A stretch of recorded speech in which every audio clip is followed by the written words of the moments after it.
So to kind of put a point on what we're really talking about here as by way of trends, number one, there's accelerating shifts in media consumption. It'll never slow down. It'll never change. It'll always be this way.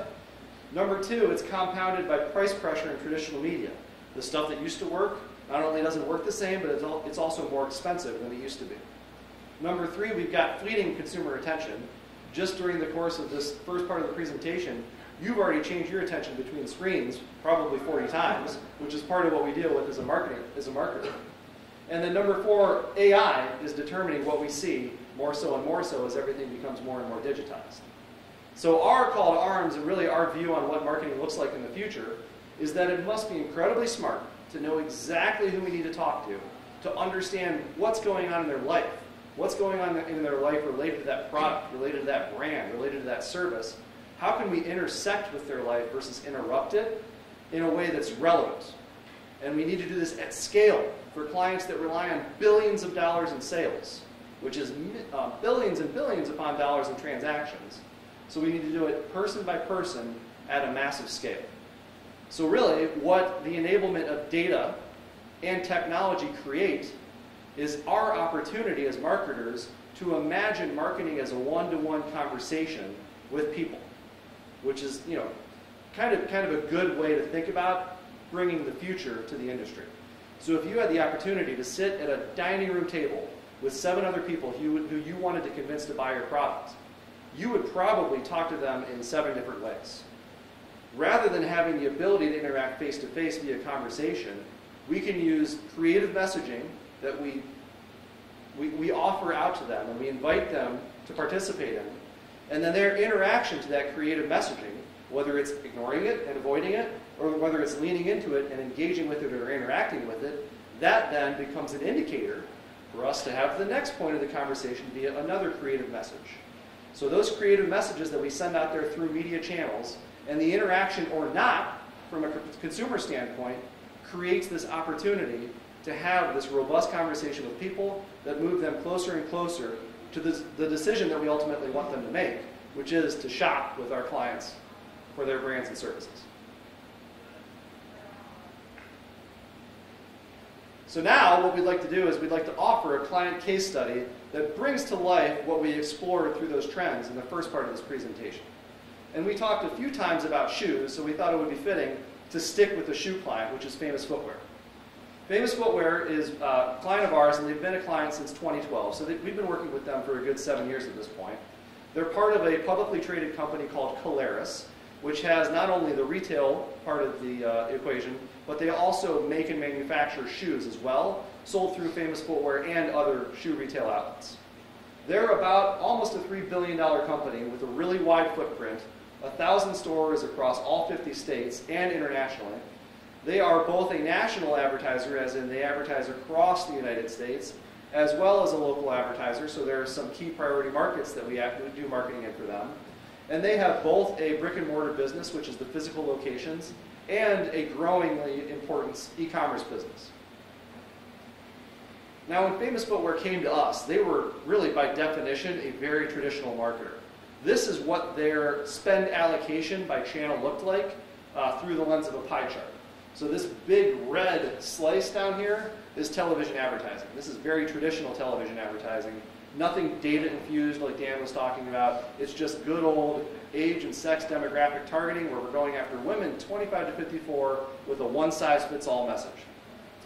They spent a decent amount in search, but then you can see there's very little investment in any of the other digital areas or any areas that offer more of a one-to-one experience with the brand.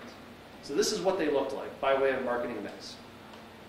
They also had some core business challenges, one of which we already talked about in the trend review, which is the rising TV costs.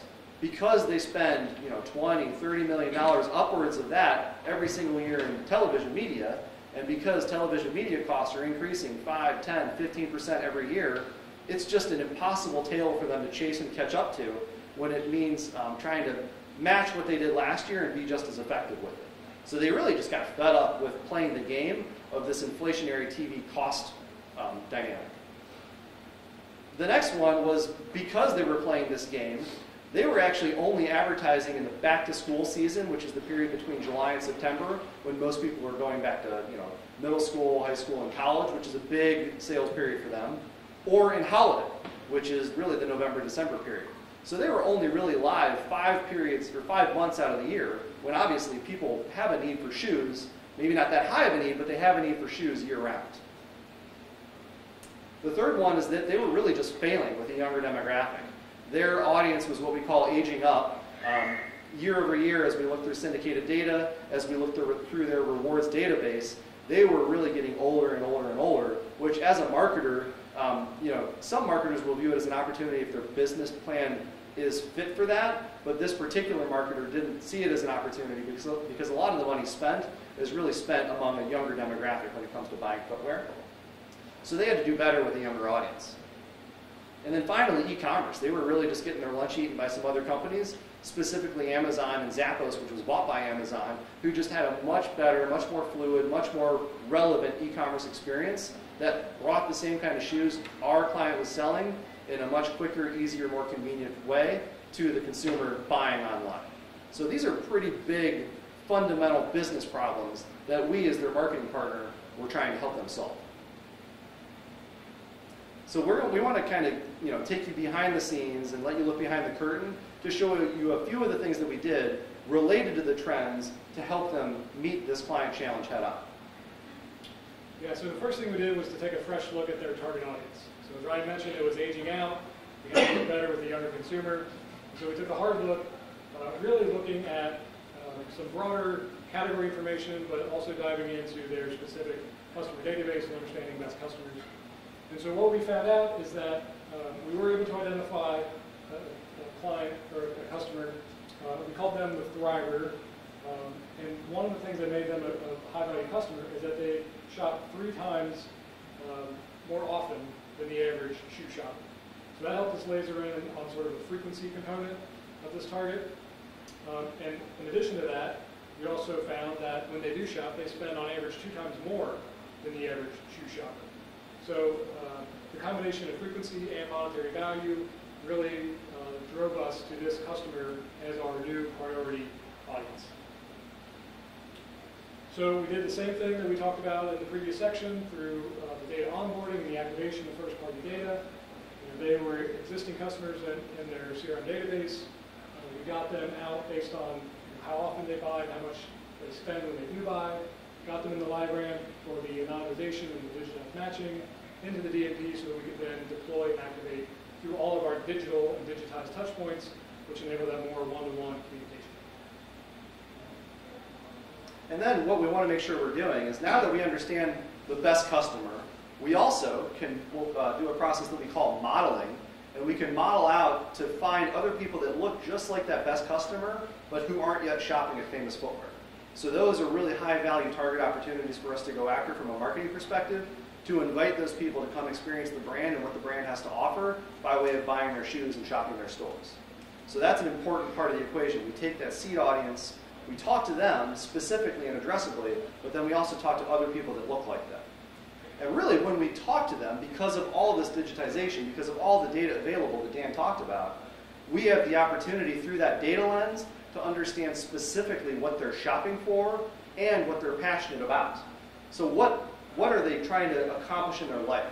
Are they looking for shoes for exercise? Are they looking for shoes for work, for vacation? Are they maybe getting shoes for a gift for their kids, for their husband, for their wife?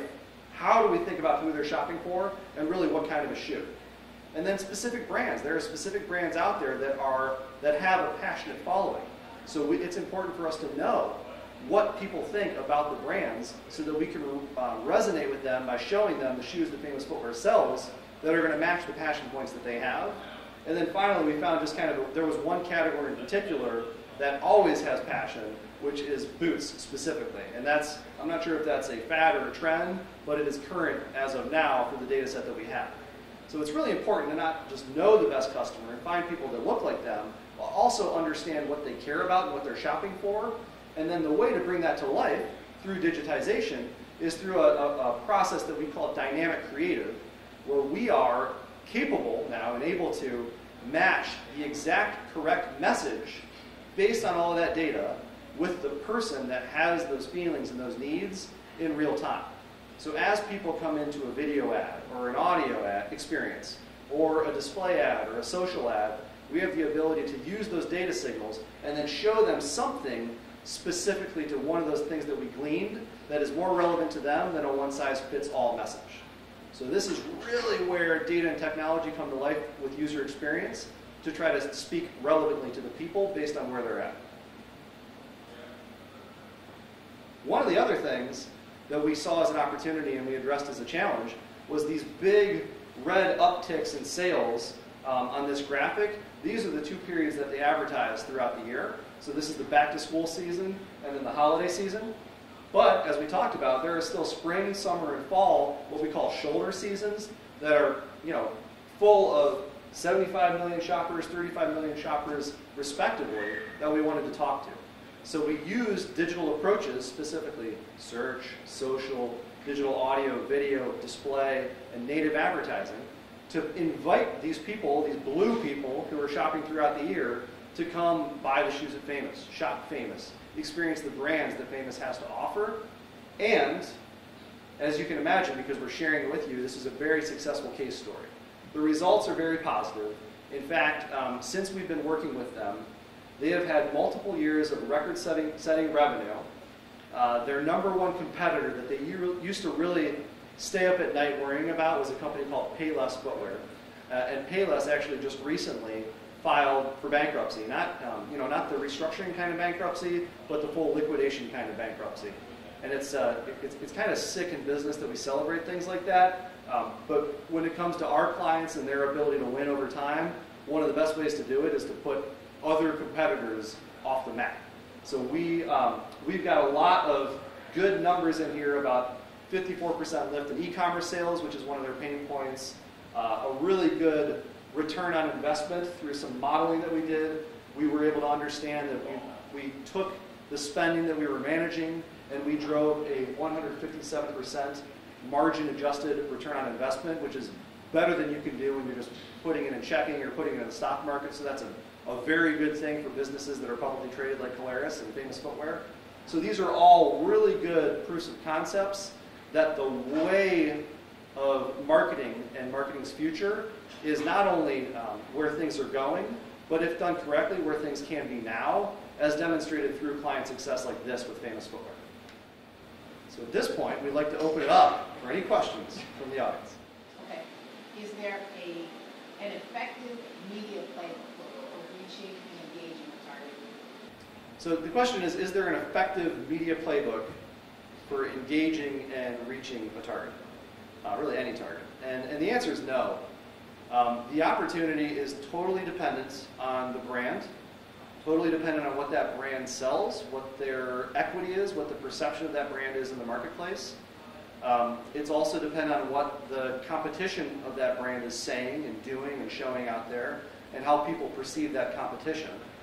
So part of what marketing looks like in the most successful version in today's world is identifying the white space for each individual client based on who their consumers are, who their competition is going after, and trying to at least be at parity with some of the things that they're saying and doing, but then finding that white space to go shine a specific light on that brand. And in doing that, that's when you uncover the unique opportunities, which can be channel opportunities or message opportunities, to bring those things to life. So there is no one playbook. If there were, our jobs wouldn't be jobs, they'd be algorithms. Can these lessons that you've learned, say for example from Famous Footwear, be applied to small businesses? And if so or if not, what changes would you see? Yeah, I think some of the lessons can be applied. I think the tactical application can be more challenging, simply because smaller businesses tend not to have the scale around some of that first-party data. They for sure don't have the budgets to engage those customers, typically in any real paid media way. So they have to leverage a lot of social media, and they have to make sure that their in-house tech is up to par just from an SEO perspective, so that people come to their own sites, that the experience is what they need it to be. but marketing is still expensive, and so a lot of what we talked about today doesn't translate all the way down into some of the smaller businesses.